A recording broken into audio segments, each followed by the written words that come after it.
Halo, apa kabar kalian semua? Semoga baik-baik saja lah ya dan rezekinya dilancarkan. Di video kali ini saya akan merangkum film yang berjudul Oke, tanpa banyak cakap lagi langsung saja kita gaskan ya.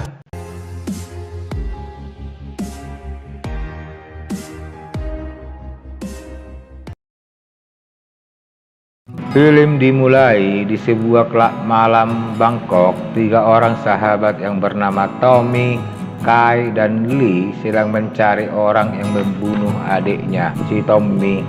Di dalam klub, si Kai dan si Lee berkelahi, sedangkan di lantai atas si Tommy menggali informasi dari seorang wanita. Dia juga menceritakan tentang keahlian si Kai yang didapatnya dari roh prajurit berusia 10.000 tahun. Karena penasaran, si wanita mengajak si Tommy pergi karena dia mau melenyapkan si Tommy. Padahal dia tidak sadar kalau si Tommy sudah mengenal siapa wanita tersebut. Dan di dalam mobil si Tommy melenyapkannya sebelum si wanita berhasil meracuninya. Kembali ke klub malam di mana si Kai dan si Lee sudah melenyapkan kelompok yang bisa menyerap roh manusia, dan mereka tidak mendapat informasi tentang siapa pembunuhnya. Hingga tak berapa lama beberapa orang di situ menyuruh mereka pergi ke situs penggalian arkeologi Kuil Silom. Besok harinya di perjalanan, si Lee menunjukkan sebuah gedung pencakar langit di mana pemilik gedung itu adalah seorang miliarder yang mendanai penggalian di Kuil Silom, tapi dia tidak mengetahui siapa nama miliarder itu. Setelah sampai di Kuil Silom, si miliarder menemui mereka lalu mengenalkan dirinya bernama William Pan. Setelah itu si William menceritakan kisah zaman dulu di mana seorang dewa bernama Pangu yang memiliki kekuatan dan ingin membuat dunia sesuai dengan keinginannya. Tapi niatnya dibatalkan seorang malaikat bernama Dao dengan memanggil Asain pertama untuk menghabisi Pangu. Dia juga menceritakan tentang Yin dan Yang yang berselisih selama ribuan tahun, dan dia mempunyai kembaran yang bernama Quan Ki, si ratu kriminal yang menghabisi apapun yang mengancamnya. Setelah itu si William menyuruh mereka menculik adiknya karena 2 hari lagi adiknya akan bertemu dengan 5 ketua gangster di hotel untuk memperkuat kekuatannya. Mendengar itu si Lee merasa kesal karena menurutnya itu pekerjaan yang mustahil dilakukan. Belum lagi anggota gangster di sana pasti banyak. Tapi si Tommy justru mengiyakannya. Film berlanjut, mereka bertiga menemui seorang wanita bernama Freya, kenalan si Tommy, untuk memesan senjata. Karena pedagang senjata yang mereka hubungi menolak menjualnya setelah tahu kalau targetnya si Quan Ki. Saat ngopi bersama, si Freya memutuskan membantu mereka setelah tahu kalau adiknya si Tommy sudah meninggal dunia. Besok harinya mereka berempat berhasil menyusup, dan si Quan Ki saat bertemu dengan 5 ketua gangster, dia justru menghabisi mereka dengan kekuatan sihirnya dan mengubah semua orang yang ada di sana menjadi pengikutnya. Sedangkan di sekitar hotel, anggota Interpol yang bernama Zara dan rekannya lagi memantau. Sesampainya di ruangan pertemuan, si Kai dan si Lee merasa syok melihat mayat para ketua gangster. Hingga tak berapa lama si Zara datang, langsung menodong dan menuduh mereka berdua sebagai pelakunya. Si Lee merasa kaget melihat si Zara karena mereka berdua pernah menjalin hubungan spesial, dan sekarang dia baru tahu kalau si Zara ternyata agen Interpol. Si Zara pun menghubungi rekan-rekannya di luar tapi tidak mendapat jawaban, hingga datanglah si Tommy mengancamnya.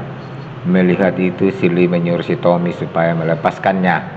Hingga tak berapa lama mereka berkelahi dengan orang-orang yang sudah dirubah si Quan Ki menjadi pengikutnya.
Film berlanjut, si pria membawa mereka ke rumah pamannya, dan pamannya ini seorang dukun.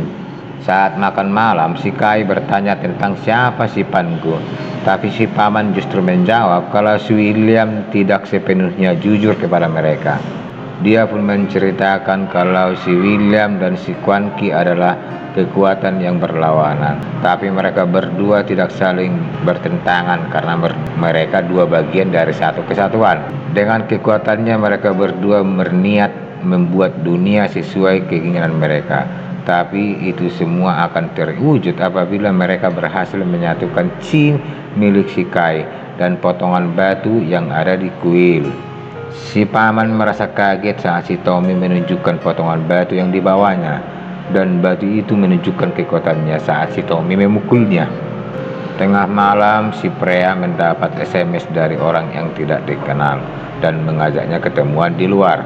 Dengan penasaran, dia pun pergi dan dia bertemu dengan si Quan Ki dan si William. Si Quan Ki mengajaknya kerjasama untuk mengambil Qi si Kai, dan sebagai imbalannya, si Quan Ki berjanji akan menghidupkan kembali kedua orang tuanya yang sudah meninggal.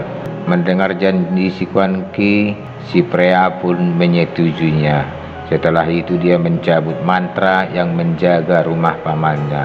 Dia pun mengambil batu yang dipegang si Tommy, tapi dia ketahuan saat dia hendak mengambil Qi si Kai menggunakan batu tersebut. Sedangkan di luar, si Quan Ki beserta anggotanya berhasil masuk. Setelah itu terjadilah pertarungan.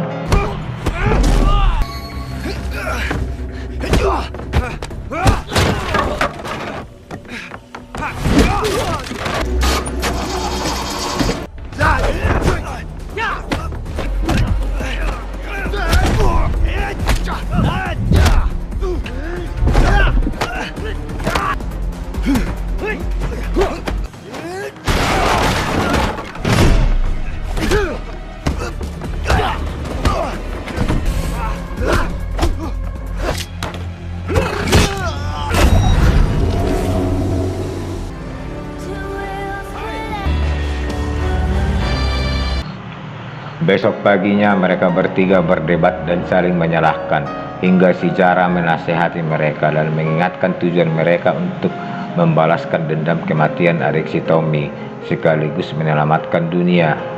Mendengar omongan si Jara, mereka pun tersadar, lalu saling minta maaf. Setelah itu mereka sepakat untuk menggagalkan rencana si William dan si Quan Ki.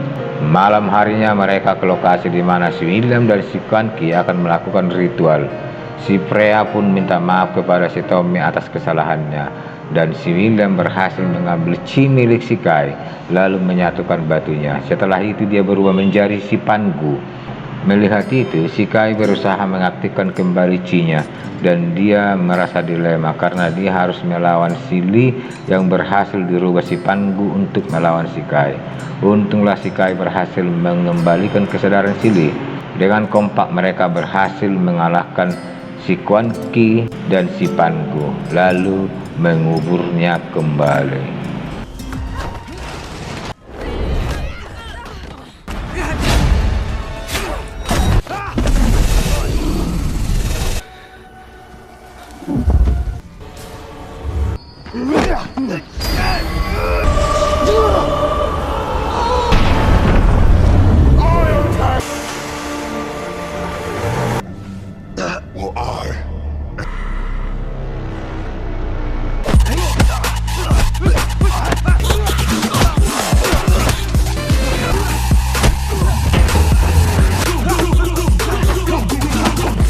Let's go. Let's go.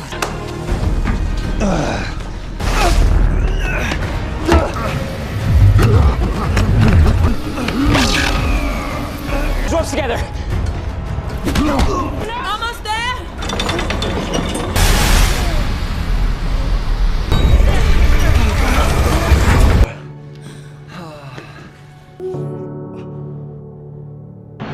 Untuk merayakan keberhasilannya, mereka pun liburan di pantai dan film pun selesai.